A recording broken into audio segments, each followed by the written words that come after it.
অবশ্য চুন্তির জঙ্গলে বাঘের তেমন আনাগোনা ছিল না, যা ছিল সবই মিমের মনের ভুল। আহত পায়ের ডালে চড়ে পানি পান করছিল, হঠাৎ হিস হিস শব্দ কানে ভেসে এলো। বোতলটি রেখে ডানে বামে তাকিয়ে কিছু না দেখতে পেয়ে মাথার উপর তাকালো। বড় মোটা একটি অজগর তার দিকে রুক্ষ দৃষ্টিতে তাকিয়ে আছে। পানি যতটুকু পান করেছিল গলা তবুও শুকিয়ে এখন কাঠ পরিণত হয়েছে। ইমিডিয়েটলি তার পানির প্রয়োজন, তবে নড়াচড়া করবে এমন অবস্থায় তার শক্তিটুকুও পাচ্ছে না ভয়ে। অজগর ও তার আই কানেকশন হচ্ছে খুব সুন্দরভাবে, যেন শুভ দৃষ্টি হচ্ছে বিয়ের লগ্নে। একজন ভয়ে তাকিয়ে আছে, অপরজন আক্রমণ করার সময় খুঁজছে। তাদের এরূপ শুভদৃষ্টি চলে আরও মিনিট কয়েক। দিনের বেলা চুন্তি বনের সৌন্দর্য অনবদ্য। সূর্যের কিরণ যখন বনভূমির মধ্য দিয়ে ছড়িয়ে পড়ে, গাছপালার সবুজ পাতা রোদের ঝিকমিক করে, চারিদিকে নীরবতা, শুধু পাখিদের কুঞ্জন আর কখনো কখনো হালকা বাতাসের মৃদু শব্দ শোনা যায়। বনজ বৃক্ষ ও লতা একত্রে সমৃদ্ধ এই বন এলাকা যেন এক জীবন্ত চিত্রকলা। চুন্তি বনের রাস্তার পাশে বনটিকে ঘিরে চমৎকার সব পাহাড়ি এলাকা আছে, যেখানে উঁচু নিচু ঢালে সবুজের সমারোহ। চুন্তি বনের এই শান্ত স্নিগ্ধ প্রকৃতি এক মুহূর্তেই মনকে প্রশান্তি দেয়, যা শুধু দিনের আলোতেই ঠিকমতো উপভোগ করা যায়। এখানে প্রচুর প্রজাতির মাছ রয়েছে, সেগুলো গর্জন ও বেলজামের মতো বড় বড় বৃক্ষের সারি রয়েছে। তারই একটির মাঝে অবস্থান এখন মিম ও অজগর সাপের। তাদের শুভ দৃষ্টি অসম্পূর্ণ রেখে দেয় তেহবিন। ধারালো ছুরির তীব্র মাথায় আঘাতের ফলে সাপটি সেখানে মৃত্যুবরণ করে ঝুলে থাকে। মিম তড়িঘড়ি করে নেমে তেহবিনের নিকট দৌড়ে এলো। ভীতিকর চোখে মৃত সাপটির পানে বারবার তাকাতে লাগলো। তেহবিন সময় ব্যয় না করে কাঠিন্য স্বরে জিজ্ঞাসা করলো, একা কেন বের হলে জঙ্গলে? মিম ধাতস্থ হয়ে জানালো, পায়ে ব্যথা পাচ্ছিলাম, এজন্য টেন্টে ফিরে যাচ্ছি, বাকিরা জঙ্গলেই রয়েছে। তেহবিনের সঙ্গে পা মিলিয়ে হেঁটে এগোতে পারছে না, বারবার পিছিয়ে পড়ে যাচ্ছে। জোরে হাঁটার ফলে পায়ের ব্যথা অনুভব হয়, এজন্য মিম নিচু স্বরে শুধালো, ধীরে ধীরে হাঁটলে ভালো হয়, আমার অসুবিধা হচ্ছে। তেহবিন এক পলক তাকে দেখে ফের হাঁটায় মনোযোগ দিল, তবে এবার ধীর পায়ে হাঁটছিল। মিম কিছুটা শান্তভাবে হেঁটে এগোয়। তার মনে একটি প্রশ্ন ছিল, যেটা দমিয়ে রাখতে পারে না, বলেই ফেলে তেহবিনকে, আপনি জঙ্গলে কি করছিলেন? কাজ ছিল। কি কাজ? পাল্টা প্রশ্নে তেহবিন উত্তর দিল, নিখোঁজ হওয়া ড্রোন খুঁজছি। পেয়েছেন? না। পাবেন না। হাস্যকর মুখশ্রীতে জানায় মিম। তেহবিন কিছুটা ক্ষোভিত চোখে তাকাতেই মৃদু হাসিটুকু মিলিয়ে যায়। অনেকটা পথ পাড়ি দিয়ে নিজেদের গন্তব্যে পৌঁছায় তারা। সঠিক খবর ছিল, জুনিয়র আর্মি মেসেজে বলেছিল তেহবিনকে মিম একা ফিরছে টেন্টে, বাকিরা আগে বাড়ছে। তেহবিন জঙ্গলেই ছিল তখন, এই জন্য সে মিমকে সহজেই পেয়ে যায়। পুরো জঙ্গল তার চেনা জানা, এই জন্য অসুবিধা হয় না মিমকে খুঁজে বের করতে তার। তেহবিন টেন্টে ফিরতেই ওসমান ভেতরে এলো, একটি ফাইল হাতে। জানালো, ইনফরমেশন কালেক্ট করেছি ক্যাপ্টেন। তেহবিন উৎসাহিত চোখে তাকে দৃঢ় গলায় বলল, বলো। মিমের দাদা ছিল মেজর জুনায়েদ তালুকদার। রিটায়ার্ড হবার 3 বছর পর তার মৃত্যু হয়েছে। জানা গেছে তার মৃত্যু গাড়ি বিস্ফোরণের মাধ্যমে হয়েছে। এটি একটি দুর্ঘটনার। পরিকল্পিত দুর্ঘটনা নয় তো? সন্ধিয়ার নজরে বিড়বিড় করল তেহবিন। ফাইল রেখে যাও। ওসমান প্রস্থান করল। সে গভীর ভাবনায় ডুব দেবার পূর্বেই ফোনটি ভাইব্রেট হলো। স্ক্রিনে মায়ের নামটি দেখে চটজলদি রিসিভ করলো। আমার ফোন ধরার প্রয়োজন বোধটুকু করো না। ওয়াই? ক্ষেপে বললেন শানু বেগম। তার কথায় পাত্তা না দিয়ে তেহবিন পাল্টা প্রশ্ন ছুড়ে। আব্বুর মৃত্যু গাড়ি বিস্ফোরণের মাধ্যমে হয়েছিল আম্মু?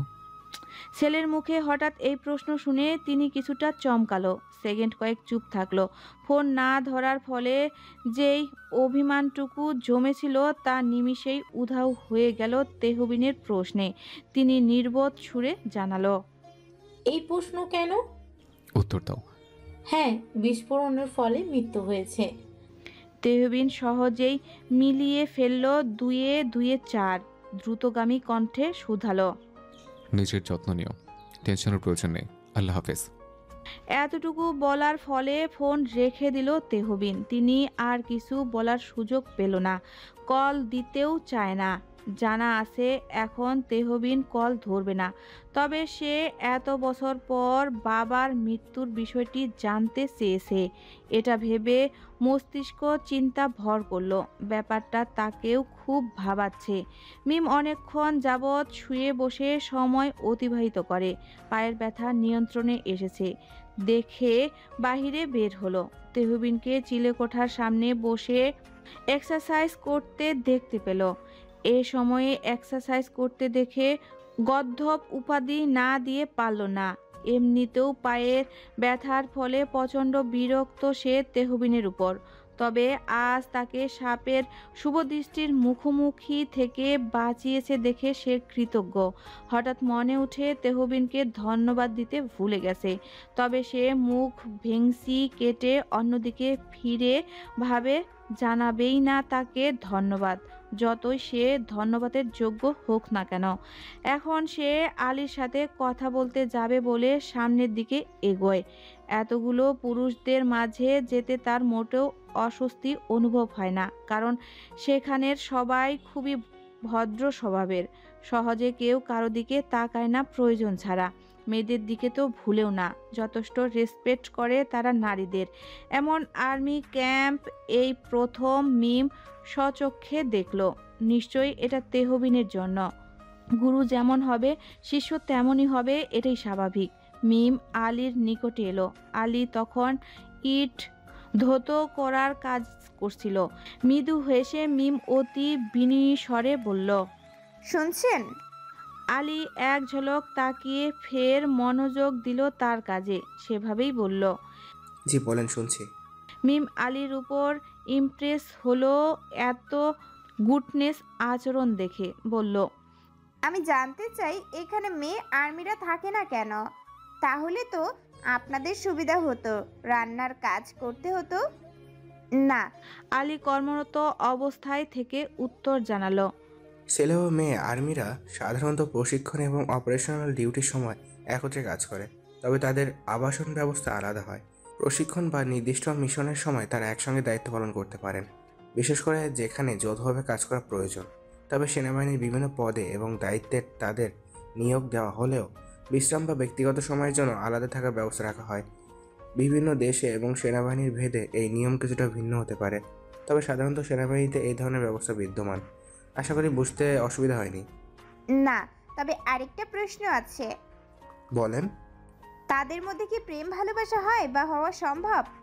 সেনাবাহিনীতে কাজ করতে গিয়ে ছেলে ও মেয়ে আর্মিদের মধ্যে ঘনিষ্ঠ বন্ধু বা প্রেমের সম্পর্ক হওয়া অস্বাভাবিক নয়। একসঙ্গে কাজ করার ফলে তাদের মধ্যে সম্পর্ক গড়ে ওঠার সুযোগ থাকে। তবে সেনাবাহিনীর শৃঙ্খলা বজায় রাখা একটি গুরুত্বপূর্ণ বিষয়। তা অফিসিয়াল সম্পর্কের বাইরে কোনো ধরনের ব্যক্তিগত সম্পর্ক নিয়ে সেনাবাহিনী কিছু নিয়মকানুন ও নীতিমালা মেনে চলে। অনেক দেশে সেনাবাহিনীতে সহকর্মীদের মধ্যে প্রেম ও বিয়ের ব্যাপারে কোনো নির্দিষ্ট নিয়ম বা সীমাবদ্ধতা থাকে না, তবে অফিসে পেশাদারিত্বের বজায় রাখা বাধ্যতামূলক। সম্পর্ক থাকলেও তাদের কাজে যেন কোনো ধরনের প্রভাব না পড়ে বা কোনো পক্ষপাতমূলক আচরণ না হয় সেটি গুরুত্ব দিয়ে দেখা হয়। তার মানে প্রেম ভালোবাসা হয়? হতে পারে। মানে একসঙ্গে সেনাবাহিনীতে কাজের ফলে প্রেম হওয়া কি সুন্দর অভিজ্ঞতা। একসঙ্গে দুটো, দেশপ্রেম ও মানুষ প্রেম। How romantic. বলেই লজ্জা মিশ্রিত হাসি দিল মিম। আলী কিছুটা বিরক্ত হলেও কিছু বলল না, চুপচাপ মিমের অনুভূতিগুলো নীরবে বিরক্ত হয়ে অনুভব করে, না তাকিয়ে। তেহবিন দূর থেকে তাদের কথোপকথন সব শুনেছে, সেও খুব বিরক্ত। একটু স্বাভাবিক হয়ে মিম ফের প্রশ্ন করে, আচ্ছা, প্রেম ভালোবাসা হয়, বিয়েও কি হয়? বিয়ে হলে বিয়ের পরের জীবন কিভাবে সামলায়? আলী এবার পুরোপুরি বিরক্ত হয়ে কাজ ফেলে দীর্ঘশ্বাস ফেলে মিমের পানে তাকায়। মেকি রাগ নিয়ে বলে, অবিবাহিত পুরুষকে এই বিষয়ে প্রশ্ন করা কতটা যুক্তিযুক্ত? তোমার এই প্রশ্ন নিয়ে ক্যাপ্টেনের কাছে যেতে পারো তুমি, উনি উত্তর দিবেন জানা থাকলে। জানা থাকলে মানে? উনি কি বিবাহিত? দেখে তো মনে হচ্ছে না। কয়টা বাচ্চা তার?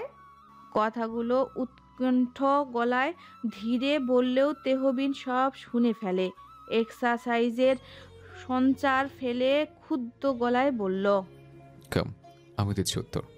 তেহবিনকে রেগে যেতে দেখে মিম ঈষৎ ভীতু দৃষ্টিতে তাকে দ্রুত চপট দিল। আলী ওসমান মুস্কি হাসলো মিমের পালানো দেখে। আসরের সময় সবাই ফিরে আসে। মিম এতক্ষণ একাই টেন্টে ছিল। ডালিয়া মিমকে ঘুমন্ত অবস্থায় দেখতে পায়। ক্লান্ত শরীরে সবাই বিশ্রাম নিচ্ছিল। মিম সবার জন্য স্যুপ নুডলস বানিয়ে দেয়। আপাতত এই রান্না ছিল সহজ, কেননা মিমের পক্ষে একা রান্না করা সম্ভব ছিল না। আপত্তি ছিল না কারো। 9টা নাগাদ খেয়ে সেরে আড্ডায় বসে। কালকের দিনটুকু রয়েছে এখানে, পরের দিন ফিরবে যে যার নিরে, এটা ভেবে সকলের মনোকষ্ট অনুভব করে। মিম এক বাটি স্যুপ নুডলস নিয়ে তেহবিনের চিলেকোঠার সামনে উপস্থিত হলো। আজকে তার জীবন বাঁচানোর জন্য ধন্যবাদ স্বরূপ এটি দিতে চায়। এখন তার মত পাল্টিয়েছে। 2বার দরজায় করাঘাত করতেই তেহবিন নিজে এসে দরজা খুলে দেয়।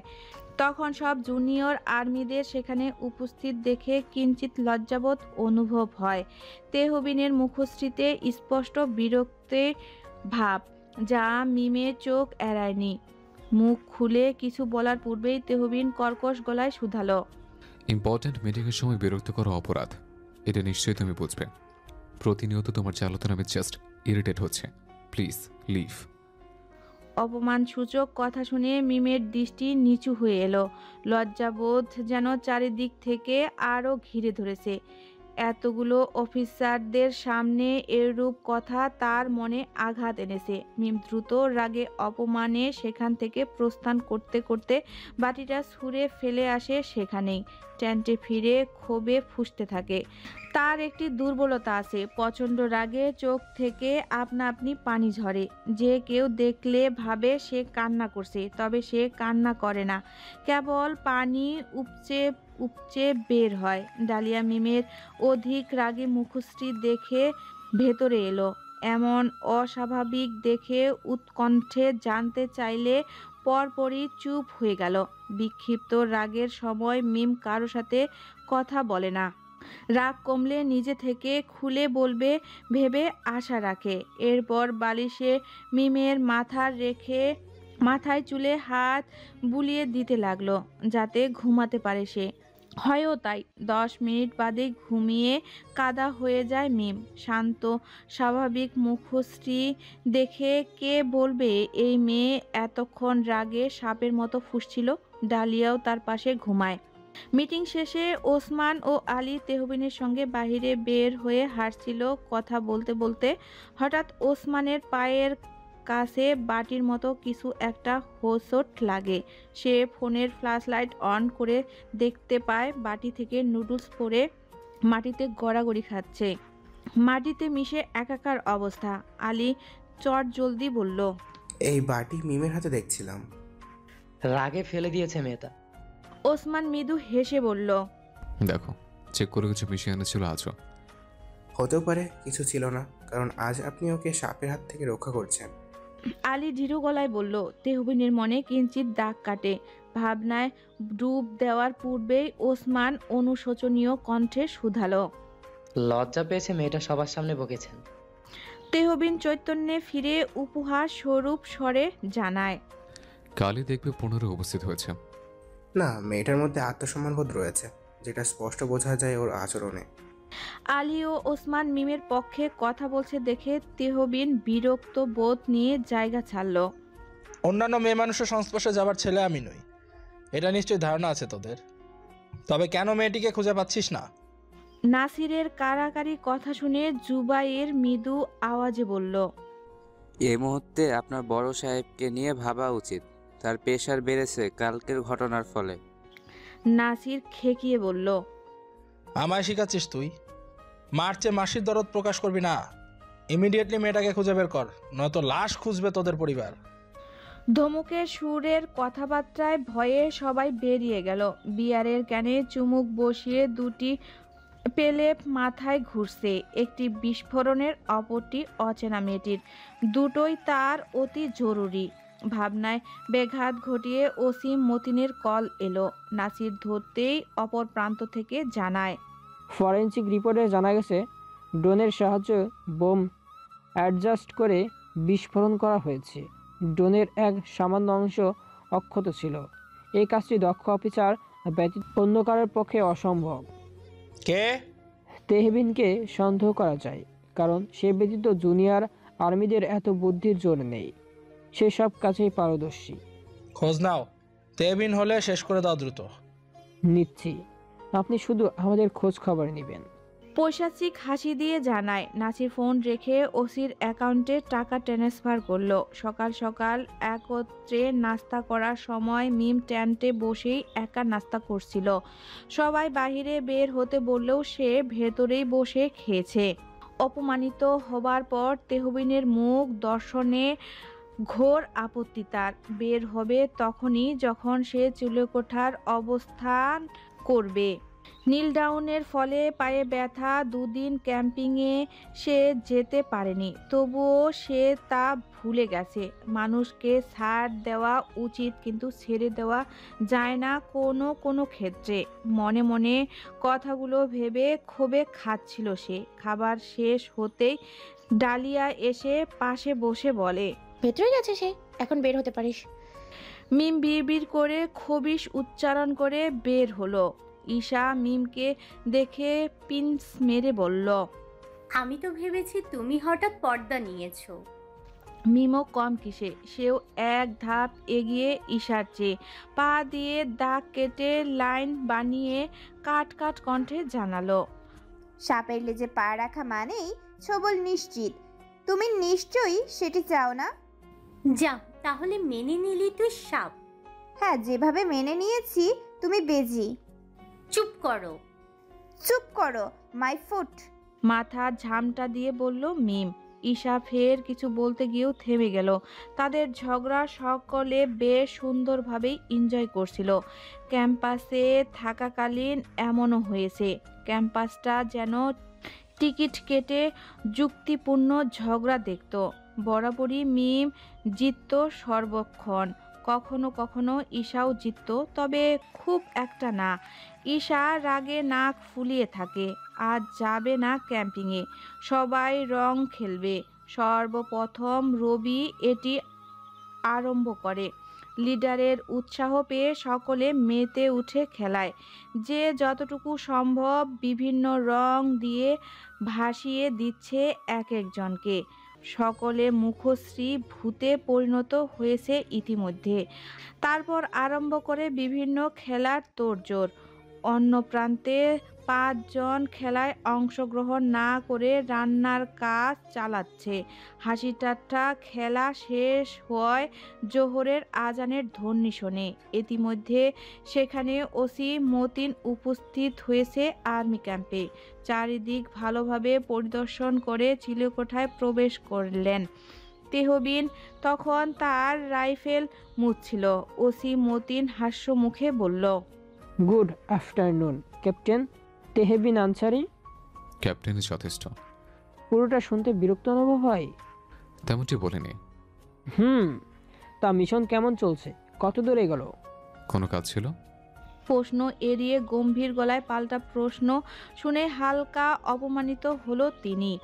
মুস্কি হেসে বিষয়টি সামলে বলল, না, এমনি এসেছি। শুনলাম বাচ্চারা ক্যাম্পে এসেছে, এজন্য দেখতে এলাম। তোমাদের সঙ্গে দেখা সাক্ষাৎ করা ছিল, এই আর কি। দেখা শেষ? এখনো হয়নি। যেতে পারেন। ওসি মতিন মৃদু হাসি প্রদান করে ক্ষোভে বেরিয়ে এলো। তার রাগ তেহবিনের সামনে প্রকাশ করল না।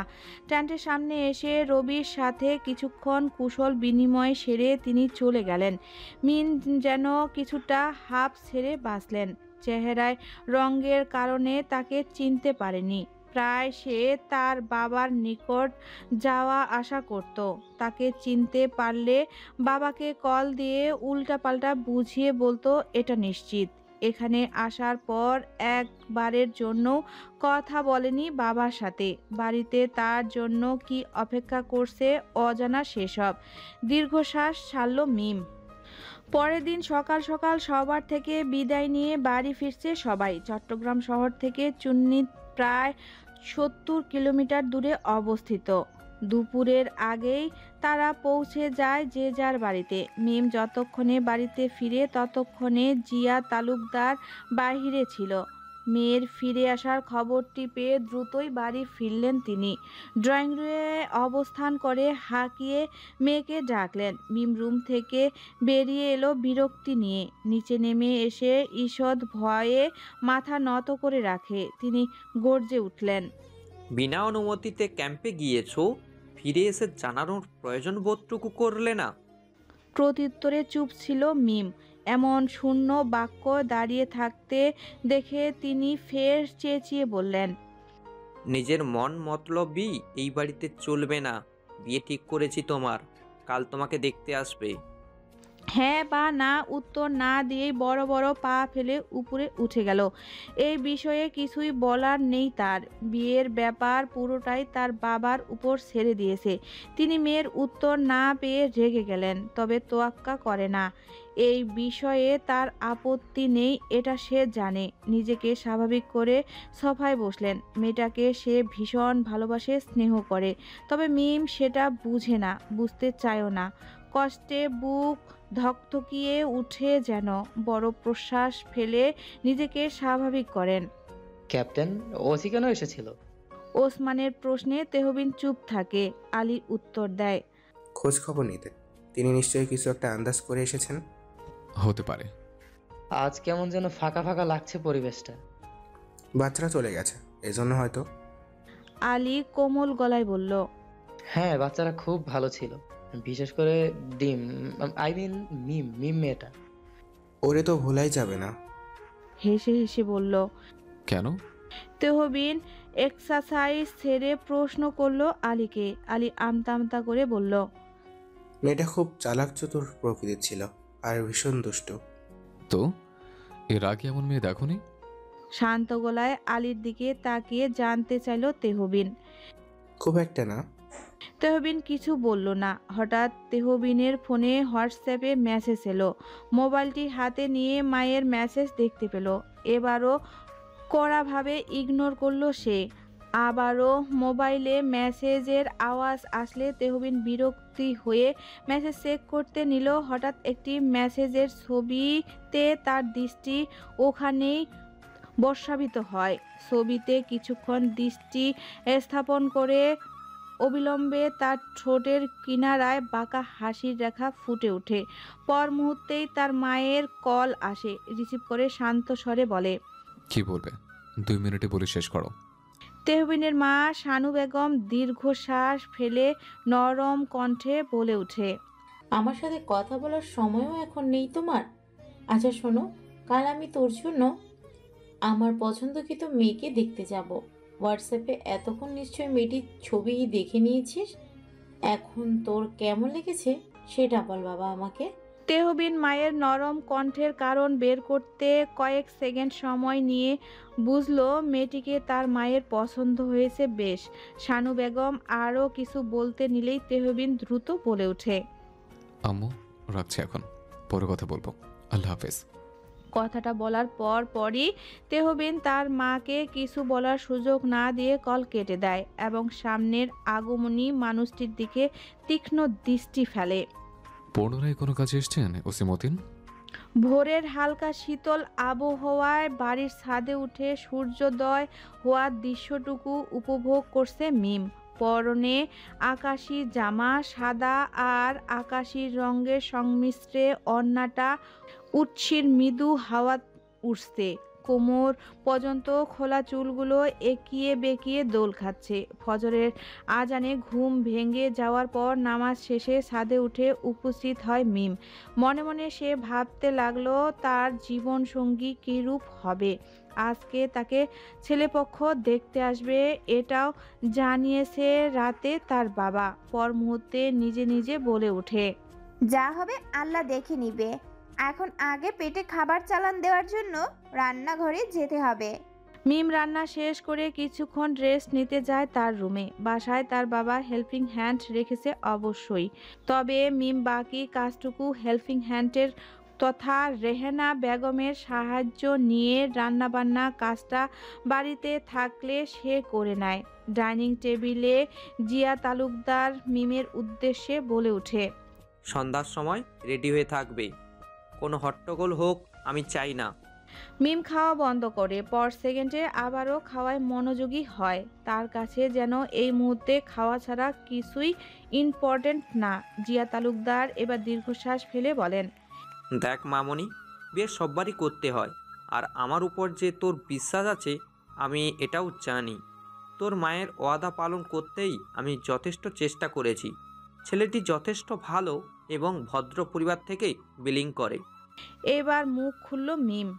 এই বিষয়ে আমার মতামত না নিলেও হবে, আমার কোনো আপত্তি নেই। এর মাঝে রেহেনা বানু মুস্কি মুস্কি হেসে বলে, শোন মিম, ছেলে লাখে এক কান, এরকম ছেলেকে হাত ফসকে দিলে ভালো হবে না। তোর উচিত এখন হেসে খেলে বিয়ের পিড়িতে বসা, বুঝলি? বাকি কিছু বলতে নিলে জিয়া তালুকদারের চোখ রাঙানিতে রেহেনা বেগম চুপ করে থাকেন। মিম রেহেনা বেগমের কথায় মনে মনে হাসে। জ্ঞান হবার পর থেকেই এই নারী তার অনেক যত্ন নিয়েছে। বলা চলে মিম রেহেনা বেগমের সাথেই বেশি সময় কাটিয়েছে তার জীবনে। বিকেল গড়িয়ে সন্ধ্যা হওয়ার সময় নেমেছে। রোজ গোল্ডেন রঙের শাড়ি পরে মাথায় ঘোমটা টেনে আয়নায় নিজেকে আরেকবার দেখে নিয়ে গোলাপি রঙের টিপটা কপালে ঠিক করে নিচ্ছে মিম। সে সময় মিমের রুমে প্রবেশ করে মিমের বাবা জিয়া তালুকদার। গম্ভীর মুখে ব্যক্ত করল, তারা এসেছেন, চলো। মিম সায় জানিয়ে তার বাবার পেছনে ছুটল। হাতে ট্রে নিয়ে কয়জন এসেছে জেনে 4টা চায়ের কাপ সহ ট্রে নিয়ে সামনের ঘরের দিকে এগোতে লাগলো সে। বাকি নাস্তা আগেই টেবিলে রেখেছিল রেহেনা বেগম। সালাম জানিয়ে তাদের সামনে বরাবর সোফাতে বসে থাকে মিম। মাশাল্লাহ তালুকদার ভাই, মিম মামুনিকে তো আমার শুরু থেকেই পছন্দ ছিল, এখন শুধু নিজের মেয়ে করে নেওয়ার সময় এসেছে। জিয়া তালুকদার হালকা হেসে বলল, আপনার আর আপনার বান্ধবীর ইচ্ছে ছিল সেই অনেক আগে থেকেই একে অপরকে বিয়ান বানাবেন, এখন তা বাস্তবে পূর্ণ হতে যাচ্ছে ইচ্ছেটুকু। মিমের হবু শাশুড়ি দীর্ঘশ্বাস ফেলে বলে, মন খারাপ করবেন না ভাইয়া, এইটা ভেবে মন খুলে শান্তিটুকু উপভোগ করুন যে আপনার স্ত্রীর ইচ্ছেটা পূরণ হতে চলেছে। জিয়া তালুকদার আলতো হাসে। মিম এতক্ষণ সব কথা শুনছিল। মায়ের কথা ভাবতে বুক ফেটে কান্না আসবে এমন অনুভূতি, তবুও নিজেকে কন্ট্রোল রাখে সে। মিমের হবু শাশুড়ি মিমের পাশে এসে বসে বলে, তোমার হাতটা দাও মামুনি, আমি আমার ছেলের সম্পত্তির চিহ্ন দিয়ে যাব। মিমের বুক ধরফর করে উঠে। কাপা হাতে হাত বাড়িয়ে দিতেই তার শাশুড়ি তার অনামিকা আঙ্গুলে কাঠ গোলাপের সৌন্দর্য বিশিষ্ট এক স্বর্ণের রিং পরিয়ে দেয়। আজ থেকে আমি তোমার আম্মু, ঠিক আছে? মিম মাথা নাড়িয়ে উচ্চারণ করে, আমি আপনাকে মামনি বলে ডাকবো। মিমের শাশুড়ি মুচকি হেসে ঠিক আছে জানায়। সেদিন মিমের শাশুড়ির সাথে তার খালা শাশুড়ি এবং একটি পিচ্চি ছেলেও এসেছিল। পিচ্চি ছেলেটি আনুমানিক ক্লাস 4 বা 5-এ পড়ে হয়তো, এমনটা ভেবে নিয়েছে মিম। মিমের পাশে পিচ্চি ছেলেটি বসে মিমকে বড় বড় চোখ করে দেখতে লাগলো। মিম ভ্রু কুঁচকে ঠোঁট টিপে হেসে বলে, কি দেখছো এইভাবে তুমি? তুমি না অনেক বিউটিফুল। পরে চট করে বলে উঠে, তোমাকে তো আমার পরিচয় পর্ব দিইনি। বিউটিফুল ভাইয়াকা ব্রাইট আমি হলাম ভাইয়ার খালাতো ভাই দিহান। দিহানের মুখে এমন কথা শুনে বাকি সবাই মিটমিটিয়ে হাসতে লাগলো। সবার হাসি দেখে মিম মেকি হেসে দিহানকে ফিসফিসিয়ে বলল, তুমি তো খুব পাজি, ঠিক আমার মতো। দিহান হাসে, ভাবার অঙ্গভঙ্গি করে বলে, ভাবছি ভাইয়া তোমাকে বিয়ে না করলে আমি করে ফেলবো। মিম খিলখিল করে হেসে দেয় এতটুকু পিচ্চির কথা শুনে। অতপর তার ধ্যান সরে তার হবু শাশুড়ির কথায়। ভাইয়া, আজ তো শুক্রবার, আমি চাচ্ছি আগামী সপ্তাহে সোমবারেই বিয়েটা হয়ে যাক। ছেলের মতামত বিহীন। চিন্তা করবেন না, আমি আমার ছেলের অনুমতি নিয়ে এসেছি। তাকে মিমের ছবি দেখানো হয়েছে, সে রাজি বিয়েতে। আলহামদুলিল্লাহ।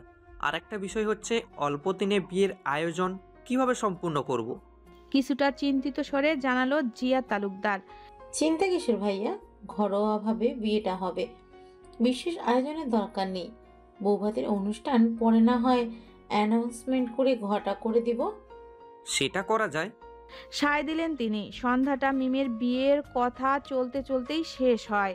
প্রথম ক্যাম্পিংয়ের জন্য এসেছিলেন, দ্বিতীয়বার উদ্দেশ্য কি? তেহবিনের কড়া জবাবে ওসি মতিনের মৃদু হাসিটুকু মলিন হয়ে গেল। দৃঢ় গলায় বলল, হঠাৎ ট্রাকের বোম ব্লাস্ট হয়, এই বিষয়টি আপনার কাছে স্বাভাবিক মনে হয় কতটুকু? তেহবিন ঘাবড়ে যায় না, মুখশ্রীতে গাম্ভীর্যের ভাব ফুটিয়ে রেখে উত্তর দেয়, আপনার তদন্তের প্রয়োজন, আমাকে প্রশ্ন করার বৃথা। বৃথা হলে আসতাম না, আমার কেন জানে সন্দেহ হচ্ছে। ভ্রুজোড়া কুঁচকে বলেন তিনি। ইউনো, চোরের মনে সবসময় পুলিশের ভাবনা চিন্তায় ঘুরপাক খায়। রাইট, বাট পুলিশের মনেও সবসময় চোর চোর ভাবনাটা ঘুরপাক খায়।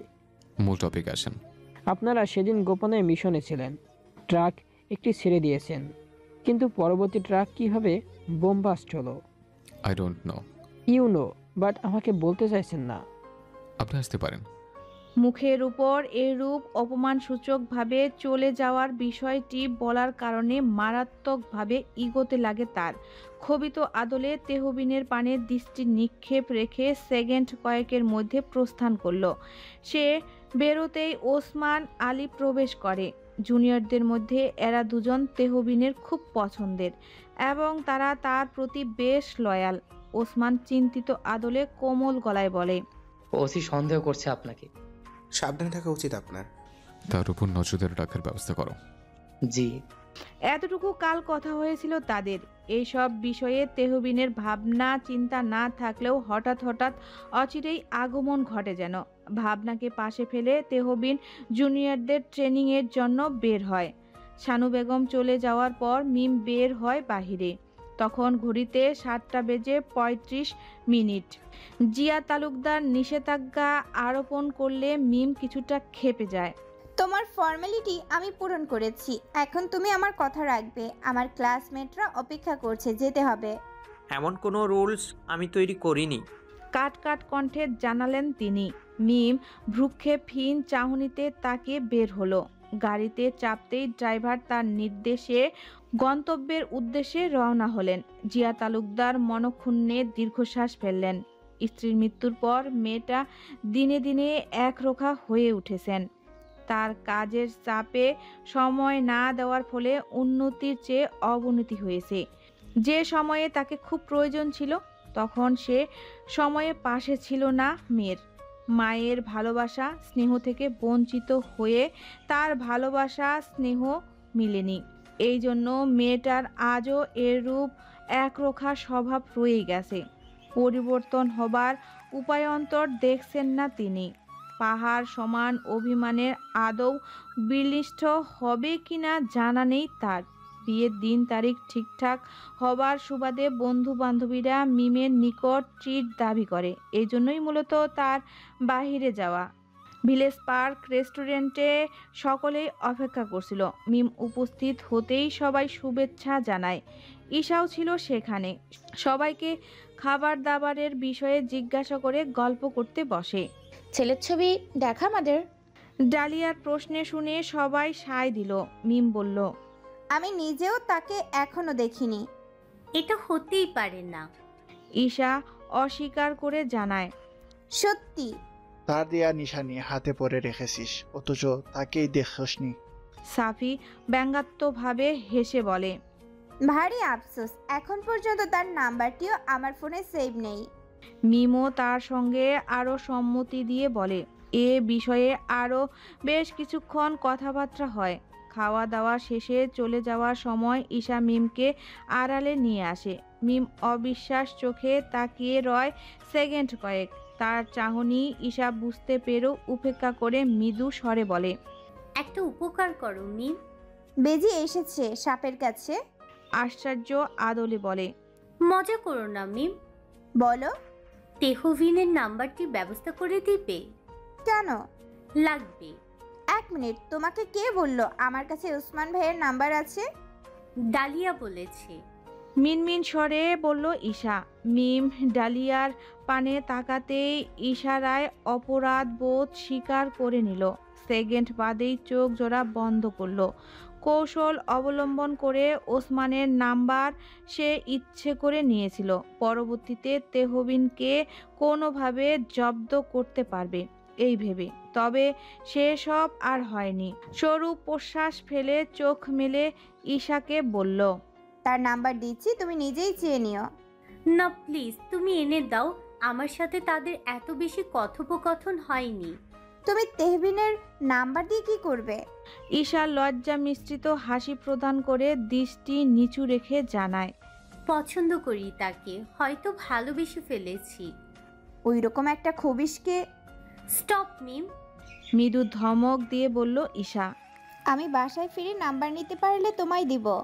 পারলে না, তুমি নিবেই যেভাবে হোক। I will try. Please try. অনুরোধ স্বরে বলল। ওকে। বিদায় নিল মিম। গাড়িতে উঠে বসে ছুটে চলে নিজ গতিতে। জানালার পানে তাকাতেই মিমের মনে উঠে বন্ধুদের কথা। তার হাতের আংটি এখন অবধি রয়েছে, অজানা কারণে খুলে রাখেনি। যার সাথে বিয়ে ঠিক হয়েছে সে এখন পর্যন্ত কল বা টেক্সট কিছুই দেয়নি। এটা ভেবে কিছুটা অবাক হয়। তার ভাবনা চিন্তার কেন্দ্রবিন্দু অচেনা।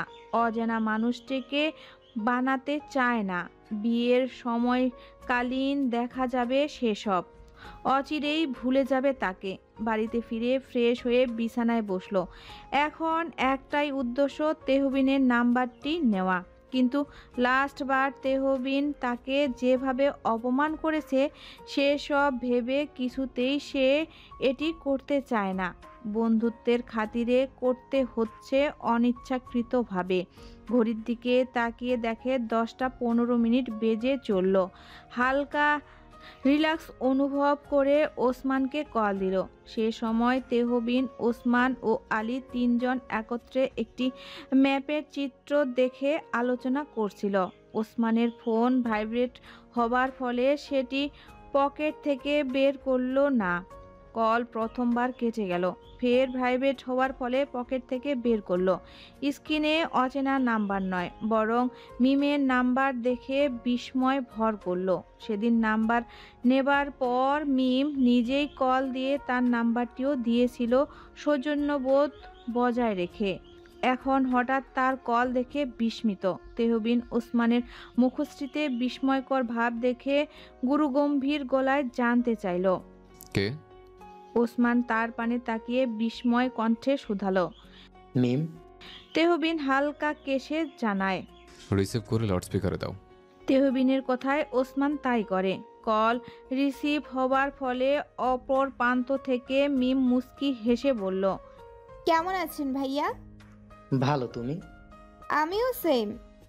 এতটুকু বলে ওসমান তেহবিনের পানে তাকে চোখ পিটপিটিয়ে বলল, এত রাতে কল দিলে যে, কোনো সমস্যা? আরে না, আপনাদের মিস করছিলাম। তেহবিন তার বক্ষে অব্যক্ত জ্বলন অনুভব করে, তবে সেটিকে ভ্রুক্ষেপ করে ওসমানকে ইশারায় কথা চালিয়ে যেতে বলে, আমরাও তোমাকে মিস করছিলাম। আমরা কারা? আপনি, আলী ভাইয়া ব্যতীত আর কাউকে আমি চিনি না। কেন, আমাদের ক্যাপ্টেনকে ভুলে গেলে? মানে খুব সুন্দর লোককে এতদূর কেউ ভুলতে পারে বলুন? তার জন্য তো কল দিলাম আপনাকে। মানে? ভাইয়া, সহজ সরল সোজা কথায় আসি, শুনেন। আপনার ক্যাপ্টেনের নাম্বারটি অতি জরুরি ভিত্তিতে আমার লাগবে। কেন, কি করবে? নাম্বার দিয়ে তো আর ধুয়ে মুছে পানিও পান করা সম্ভব না, আউটগোয়িং কলের জন্যই লাগবে। তেরা ভাবে না বলে সোজাভাবে বলো কেন প্রয়োজন। আমার বান্ধবী ঈশা তাকে দিল দিয়ে বসে আছে, এই জন্য নাম্বারটি অতি জরুরি। শুধুমাত্র এই জন্যই নাম্বারটি প্রয়োজন? বললাম না পানিও পান কথা সম্ভব না, সো এই জন্য প্রয়োজন। এত কথা পেঁচাও? দিয়ে দিলেই তো আর পেঁচাচ্ছি না। তেহবিনকে ওসমান ইশারায় জিজ্ঞাসা করলো কি দিবে কিনা। সে দিতে বলে দেয় নাম্বারটি। লিখো। মিম হোয়াটসঅ্যাপে প্রবেশ করে ঈশার আইডিতে এসে তার বলা নাম্বারটি সেভ করে তখনই পাঠিয়ে দেয় ঈশাকে। মিম ওসমানকে ধীর কণ্ঠে বলল, আপনার ওই খবিশ ক্যাপ্টেনের প্রতি আমার বিন্দু মাত্র আগ্রহ নেই, ধন্যবাদ। বলেই অতি দ্রুত ফোন রেখে দিল মিম। ওসমান ও আলী তেহবিনের পানে ভীতিকর চোখে তাকিয়ে আছে। মিমের খবিশ বলার কারণে সে যে ক্রোধান্বিত এটা ঢের বুঝতে পারছে তারা। নাম্বার দিয়েছি, এখন আমায় আর জ্বালাতন করবে না ঈশা, কড়াকড়িভাবে জানিয়ে দিল মিম ঈশাকে। ঈশা খুশিতে গদগদ করে হেসে বলল, আচ্ছা আচ্ছা, থ্যাঙ্কস। মিম বিনা বাক্যে ফোন রেখে দেয়। বাহিরে গিয়ে রেহেনা বেগমকে খাবে না জানিয়ে আসে। বাহির থেকে খেয়ে এসেছে এটা বলেই রুমে ফিরল। বালিশে মাথা রেখে ঘুমিয়ে যায়। রাতে মিমের নাম্বার তেহবিনকে পাঠায় শানু বেগম এবং কড়া গলায় বলে দেয় মনে করে যেন কথা বলে নেয় মেয়েটির সাথে। তেহবিন এ বিষয়ে মাকে কিছু বলে না। নাম্বারটি ছোট করে বউ পাখি লিখে সেভ করে রাখলো কন্ট্যাক্ট লিস্টে। উঁচু নিচু দালানের সকালের সূর্যোদয় এবং সকালের দৃশ্য খুবই মনোমুগ্ধকর হতে পারে। যখন শহরের দালানের ফাঁক দিয়ে সূর্যের প্রথম আলো উকি দেয় তখন চারপাশ সোনালি আভায় ভরে যায়। এই দৃশ্যটি খুব সুন্দর। বিশেষত যখন সূর্যের আলো দালানের কাচের ওপর প্রতিফলিত হয়, চারপাশ আলোকিত করে। সকালে উঁচু নিচু দালানের মধ্য দিয়ে কর্মমুখর মানুষের কোলাহল শুরু হয়েছে। কেউ ছুটছে অফিসের উদ্দেশ্যে, কেউ বা সকালে হাঁটতে বেরিয়েছে। ব্যালকনিতে দাঁড়িয়ে কফি হাতে মানুষজন সূর্যের উষ্ণতাকে উপভোগ করছে। ওপর থেকে তা দেখছে মিম। পরপরই টপের পানে তাকিয়ে আলোতে ফুলের পাপড়ি খুলে যাওয়ার দৃশ্য দেখে। একটি ফুল ছিঁড়ে কানে গুঁজে নিল। কফির স্বাদ পুরোপুরি নেবার পর নিচে নেমে এলো। রেহেনা বেগম খাবার সাজাচ্ছিলেন টেবিলে। সোফায় বসে জিয়া তালুকদার মনোযোগী ছিল পেপারে। চেয়ার টেনে বসে রেহেনা বেগমকে ইশারায় বাবাকে ডাকতে বলল মিম। ভাইজান খাইবার আহেন। তিনি পেপারের অপর পৃষ্ঠা উল্টিয়ে জবাব দিলেন, প্রতিদিন ইশারায় ডাকার নির্দেশ না দিয়ে তাকে বলো নিজের থেকে আমায় খাবারের জন্য আমন্ত্রণ করতে, আমি খুশি হব। মিম কিঞ্চিত লজ্জা অনুভব করে। আজ সে ধরা পড়ে গিয়েছে। দৃষ্টি নিচু করে ফোন স্ক্রল করতে করতে খাচ্ছে। জিয়া তালুকদার পাশে এসে বসতেই ফোনের স্থান হলো পাশে। এখন ফোন হাতে নিলেই ঝাড়ি শুনতে হবে। খাবার শেষে মিম চলে যাওয়ার সময় বললেন, একটু পরে গাড়ি নিয়ে নিউ মার্কেটে যাবে, ওইখান থেকে অলংকার শপিং কমপ্লেক্সে। তোমার শাশুড়ি সেখানে থাকবে। তুমিও আমার সাথে যাবে, নয়তো আমি যাচ্ছি না। কাঠিন্য গলায় বাক্যগুলো ছেড়ে উপরে চলে গেলেন। জিয়া তালুকদার মেয়ের এরূপ কথনে খুশি হলেন। আধ ঘন্টা পর বাবা মেয়ে মার্কেটে এসে পৌঁছালো। বিয়ের কেনাকাটা সহ গয়না সেখান থেকে ক্রয় করে একটার দিকে বাড়ি ফিরে। তারা ভেতরে প্রবেশ করতেই পেছন থেকে জুবাইরের গাড়ি মেন পয়েন্টে ছবি তুলে বাইক ঘুরিয়ে উল্টো রাস্তায় ছুটল। এতক্ষণ পর্যন্ত নিউ মার্কেট থেকে মিমদের ফলো করছিল জুবাইর। হন্তদন্ত হয়ে নাসিরের নিকট এসে জানালো, ছোট সাহেব, মেয়েটিকে পেয়েছি, তার নাম মিম, জিয়া তালুকদারের একমাত্র মেয়ে। এ দেখছি আত্মীয় হয়ে গেল। তুই কোথায় পেয়েছিস মিমকে?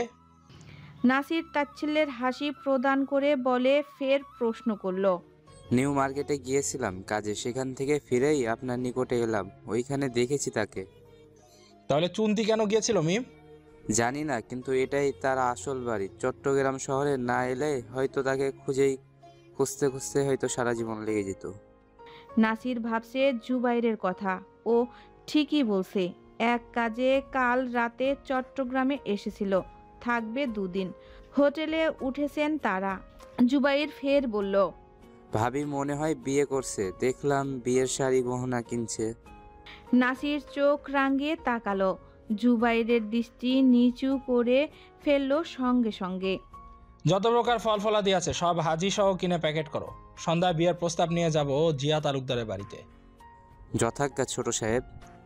সকাল থেকে ঈশা কল দিয়ে দিয়ে তেহবিনকে জ্বালাতন করছে। তেহবিন কিছুতেই রিসিভ করছে না। সে জানে এটা ঈশার নাম্বার। ইচ্ছে করেই না ধরে ফোন সাইলেন্ট করে রেখেছে। এদিকে বিরক্ত হয়ে উঠছে ঈশা। অচেনা নাম্বার থেকেও কল দিয়েছিল, তারপরও কাজ হয়নি। বৃথা চেষ্টা, সম্পূর্ণ বৃথা। ঈশা সারাদিন চেষ্টা করবে বলে ভেবে নেয়, পরিশেষে না হয় মিমকে জানাবে। সন্ধ্যার দিকে বড়সড় ফলের ঝুড়ি নিয়ে ভেতরে এসে হাজির হয় নাসির সহ তার 5 জন লোক। দারোয়ানকে হুমকি ধামকি দিয়ে ভেতরে এসেছে তারা। চিল্লাপাল্লা শুনে উপর থেকে উকি দিল মিম। জিয়া তালুকদার হল রুমেই ছিল। নাসিরের আগমনে তেতে উঠলেন, বললেন, কার অনুমতিতে ভেতরে প্রবেশ করেছো? নাসির বেয়াদবের পরিচয় দিয়ে সোফায় পা তুলে বসলেন। চোখ থেকে সানগ্লাস নামিয়ে মৃদু স্বরে জানালেন, অনুমতি ব্যতীত প্রবেশ করে এখানে বসেছি, এজন্য আমি দুঃখিত। নিজের বিয়ের প্রস্তাব নিয়ে এসেছি তো, এজন্য খুবই এক্সাইটেড। ভনিতা না করে সরাসরি বলো। খেকিয়ে উঠলেন, আপনার মেয়েকে বিয়ে করতে চাই। বাবা অসুস্থ, তাই নিজে গেলাম। পরিচয়? সানোয়ার উদ্দিন আমার বাবার নাম, তার একমাত্র পুত্র নাসির উদ্দিন। চুন্তিতে বাসস্থান আমাদের। সানোয়ার নাম শুনেই জিয়া তালুকদার ঈষৎ ঘাবড়ে গেলেন। কপালে 2-3টে ভাঁজ দেখা গেল। আমি যতটুকু জানি আমরা পূর্ব পরিচিত। ভাবসলীন সুরে বলল নাসির। জিয়া তালুকদার নিজেকে ধাতস্থ করে বলল, না, আমরা পরিচিত নই। না থাকলে হব এখন নতুন ভাবে। আমার মেয়েকে বিয়ে দেব না এখন, বেরিয়ে যাও এসব নিয়ে। নাসির উঠে দাঁড়ালো ক্ষুব্ধ হয়ে। তার নিকট এসে বলল, বিয়ে আপনার মেয়েকে আমি করব, অন্য কোথাও বিয়ে ঠিক করে থাকলে ক্যান্সেল করুন, নয়তো পরিণাম কতটা ভয়ঙ্কর হবে সেটা নিশ্চয়ই বলতে হবে না। জিয়া তালুকদার ক্রোধিত দৃষ্টি নিক্ষেপ করে নাসিরের পানে। নাসির তোয়াক্কা না করে ফের বলে, এগুলো উপর হিসেবে রেখে গেলাম, নেক্সট শুক্রবার বাবাকে নিয়ে আসবো আপনার মেয়েকে বিয়ে করতে, তৈরি থাকবেন। কাট কাট কণ্ঠে কথাগুলো বলে বেরিয়ে গেল নাসির। রয়ে গেল তার আনা ফল ফলাদিগুলো। মিম সব কিছু উপর থেকে দেখছিল। তারা চলে যেতেই মিম নিচে এসে জিজ্ঞাসা করলো, ওনারা কে? তিনি সভায় বসলেন। কিছুটা চিন্তিত স্বরে বললেন, তোমায় এসব না জানলেও চলবে, রুমে যাও। কথায় এড়ানো তার অপছন্দ। মিম বিনা বাক্যে রেগে উপরে চলে এলো। উত্তেজিত হয়ে পায়চারি করছে। সে বেশ চিন্তিত। যে ছেলেটি আজ বাড়িতে এসেছিল তার সাথে চুন্তি বাজারে দেখা হয়েছিল অনাকাঙ্ক্ষিতভাবে। এ দেখায় বিয়ের প্রস্তাব নিয়ে হাজির, তাও আবার গুন্ডামি স্বভাবে। ভেবে কুল পাচ্ছে না সে। এরই মধ্যে ঈশার কল এলো। মিম রাগ ও বিরক্ত হয়। অনিচ্ছাকৃত হয়ে ফোন রিসিভ করলো। মিম কল ধরেন না তো? ক্ষেপে জানতে চাইলো, ধরিয়ে দাও। তুমি একটু তাকে বলো না আমার কল ধরতে। এ বিষয়ে আমি আর কোনো হেল্প করতে পারবো না। এমনিতেই আমি খুব টেনশনে আছি, ফার্দার কল দিবে না। কথাটা বলে ফোন রেখে দিল মিম। ঈশা নিরাশ হলো। পুনরায় কল দিল তেহবিনের নাম্বারে। এবারও রিং হচ্ছে, অপর প্রান্ত থেকে কল রিসিভ হচ্ছে না। রাত 12টার দিকে মায়ের কল পেয়ে তেহবিন দেরি করলো না রিসিভ করতে। বেশ কিছুক্ষণ কথাবার্তা বলার পর তেহবিন ল্যাপটপে একটি নোটিশ লিখতে বসে। সেটি সম্পূর্ণ করে আরেকটি দরখাস্ত লিখে এরপর বাইরে রাউন্ড দিতে যায়। মিমদের টেন্টের সামনে এসে ধীর গতিতে পায়চারি করে ভাবছে এর স্মৃতিগুলো। দূরবীন দিয়ে ভেতর থেকে মিমের উপর নজর রাখত। মিম অতিরিক্ত চালাক ছিল। তার উপর মিমের সেফটি রক্ষার্থে এটি করা। কাল একটি বড় কাজ রয়েছে যা তাকে সম্পূর্ণ করতে হবে এবং সারপ্রাইজ দিবে নতুন মানুষকে, যে তার জীবনে অর্ধ অবধি ভাগীদার হবে। ঘরোয়াভাবে বিয়ের তোড়জোড় অনেকটা সহজ সরল এবং ঘনিষ্ঠ পরিবেশে সম্পূর্ণ হয়। একটি সাধারণ পারিবারিক ও বন্ধুবান্ধবদের সীমিত উপস্থিতিতে আয়োজন হয়। তেহবিন ও মিমের বিয়েটি এমনভাবেই হচ্ছে আজ। সকাল থেকে কাজের তোড়জোড় আরম্ভ হয়েছে। রাতেই হাতে গোনা কয়েকজনকে দাওয়াত দিয়েছিল জিয়াদ তালুকদার। মিমের বন্ধুদেরও নিজেই দাওয়াত দিয়েছেন। সবাই উপস্থিত বাড়িতে। সন্ধ্যার দিকে বরপক্ষ লোক আসবে 10 জন। বিয়ের গয়না ও শাড়ি পাঠানো হয়েছে। এত কাজের মাঝে জিয়া তালুকদারের বসার ফুরসত নেই। সব দিকে একা হাতে সামলাতে হচ্ছে। মিম তার বন্ধুদের কালকের ঘটনা খুলে বলল। কেন এত দ্রুতই বিয়েটা হচ্ছে এ বিষয়ে তারা সবাই ক্লিয়ার। ঈশা সবাইকে থামিয়ে দিয়ে মিন মিন স্বরে জানায়, বলছিলাম যে ওসমান ভাইয়াকে দাওয়াত দিলে হতো না? তোমার লাগবে তেহবিন ভাইয়াকে? ওসমান ভাইয়াকে দিয়ে কি করব? আরে একের ভেতর সব চাই ঈশার।